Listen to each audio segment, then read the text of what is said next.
दोस्तों, ब्रह्मांड कितना बड़ा है। इसमें अरबों खरबों तारे हैं, आकाश गंगा है, ब्लैक होल्स हैं और हमारे पृथ्वी जैसे ग्रह तो न मालूम कितने होंगे। और हम इंसान अकेले इस छोटी सी पृथ्वी पर रहते हैं। पर क्या वाकई ब्रह्मांड में यही अकेला ठिकाना है जहां जिंदगी पनप सकती है? आज हम इसी सवाल का पता लगाएंगे और देखेंगे कि क्या हमारी पृथ्वी वाकई में इतनी अनोखी है या फिर ब्रह्मांड में कहीं और भी जिंदगी छिपी है। तो देखो, ब्रह्मांड तो अरबों खरबों दूर दूर फैला हुआ है, शायद ये अनंत भी हो सकता है। इसमें तो अनगिनत तारे, आकाश गंगाएं और ग्रह छिपे हैं। तो क्या उनमें से किसी एक ग्रह पर भी किसी न किसी रूप में जीवन नहीं हो सकता? देखो, सबसे पहले तो ये जान लो कि ब्रह्मांड में जीवन के लिए सबसे जरूरी चीज क्या है। तो जरूरी चीज है पानी, लिक्विड वाटर, अनुकूल तापमान और आवश्यक रसायन जैसे carbon, hydrogen, nitrogen, oxygen, phosphorus और सल्फर। अब धरती पर जीवन की उत्पत्ति को देखकर वैज्ञानिक मानते हैं कि जीवन के लिए तरल पानी सबसे अहम घटक है। इसके अलावा ऊर्जा स्रोत और स्थिर वातावरण भी जरूरी होते हैं और ये पानी हमारी पृथ्वी पर 71% है। लेकिन ये पानी तो हमें इस पूरे ब्रह्मांड में कहीं भी मिल सकता है, बर्फ के रूप में या फिर धूमकेतुओं में या किसी ग्रह के भूमिगत समुद्र में। जी हाँ, वैज्ञानिकों को ऐसे कई संकेत और ग्रह मिले हैं जो हमें बताते हैं कि इस पूरे ब्रह्मांड में कई जगह पानी मौजूद हो सकता है। जैसे कि जुपिटर के चंद्रमा यूरोपा को ही ले लो, इस चंद्रमा की बर्फीली सतह के नीचे एक विशाल समुद्र होने का अंदाजा है। और जुपिटर के चंद्रमा यूरोपा के इस पानी में शायद हाइड्रोथर्मल वेंट्स भी हो सकते हैं, जो पृथ्वी पर गहरे समुद्र में मिलने वाले गर्म झरनों जैसे होते हैं। और ये वेंट्स ना सिर्फ गर्मी देते हैं बल्कि केमिकल रिएक्शन के जरिए एनर्जी भी बनाते हैं, जो किसी भी जीवन रूप के लिए जरूरी है। लेकिन जीवन के लिए पानी होना ही काफी नहीं है।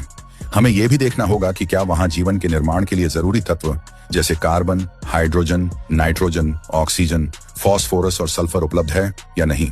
इसके अलावा सही तापमान और ऊर्जा स्रोत जैसे सूर्य से मिलने वाली रोशनी, अगर कोई ग्रह इन सभी जरूरी शर्तों को पूरा करता है तो उसके रहने लायक होने की संभावना बढ़ जाती है। अब तक वैज्ञानिकों ने यूरोपा चंद्रमा जैसे हजारों ग्रहों को ढूंढ निकाला है। कुछ तो हमारे सूर्य के ही बाहरी कक्षा में घूम रहे हैं। इनमें से कुछ ग्रहों में पानी के होने के संकेत भी मिले हैं, लेकिन फिलहाल हमें ऐसा कोई ग्रह नहीं मिला है जो पृथ्वी के जैसा बिल्कुल रहने लायक हो, क्योंकि हमारी पृथ्वी बहुत खास है, इसमें कोई शक नहीं।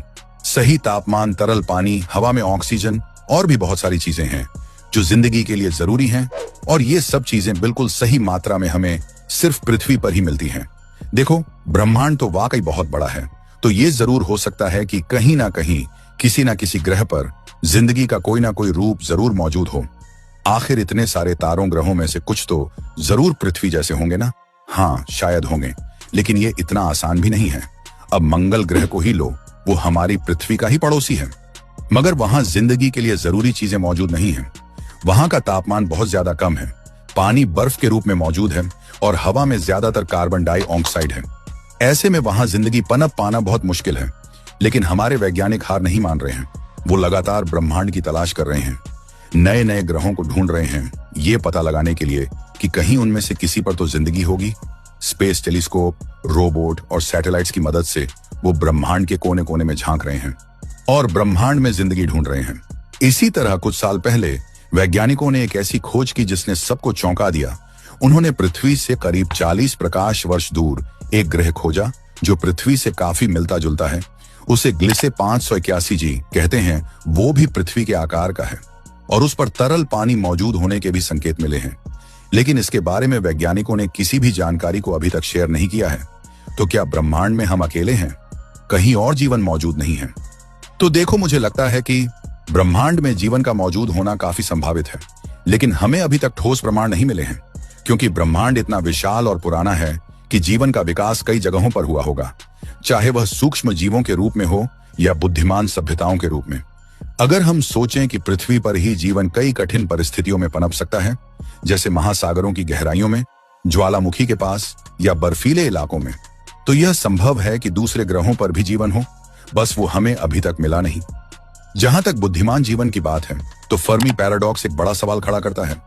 अगर जीवन कहीं और मौजूद है तो हमें उनके संकेत क्यों नहीं मिले?